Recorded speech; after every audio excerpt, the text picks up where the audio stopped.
అసలు ఫస్ట్ కూల్చుడు ఎందుకు, మళ్ళీ తర్వాత చేతులు కాలినాక ఆకులు పట్టుకున్నట్టు మళ్ళీ ఆడనే ఇందిరమ్మ ఇల్లు కట్టిస్తామని చెప్పుడు ఎందుకు?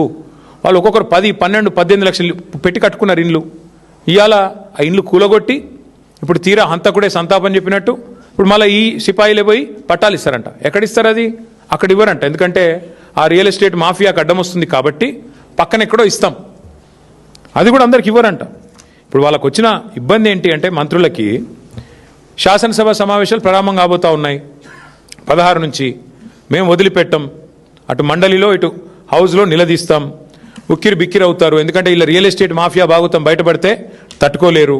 అందుకే ఇవాళ ఆగమేఘాల మీద పట్టాల పంపిణీ నిర్ణయం తీసుకున్నారు. నేను ప్రభుత్వాన్ని ఒకటే చెప్తా ఉన్నా, రాష్ట్ర ముఖ్యమంత్రి కూడా ఒకటే చెప్తా ఉన్నా, వెలుగుమట్లలో ఏ నిర్ణయం అయితే మీరు తీసుకోక తప్పలేదో రాష్ట్ర వ్యాప్తంగా మీరు కూలగొట్టిన ప్రతి ఇల్లు ఆ ఇంటికి మళ్ళీ ఆ కూలిపోయిన వాళ్ళకి న్యాయం జరిగేదాకా, వాళ్ళకు పట్టాలు ఇచ్చేదాకా, వాళ్ళకి ఇండ్లు కట్టించేదాకా మేము వదిలిపెట్టాం.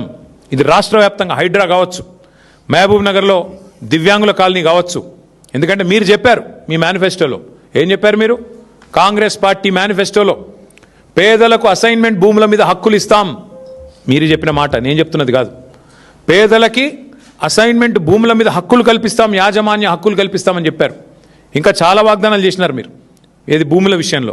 ఇవాళ అట్లాంటి మీరు భూ మాఫియా చేస్తూ ఇవాళ ఆగమేఘాల మీద మళ్ళీ ఇంకా ఈ దిక్కుమాల పని చేసిందే తప్పంటే తప్పుడు పని చేసి మళ్ళీ ఇంకా కవరింగ్ ఇస్తున్నారు. ఇంకా విచిత్రం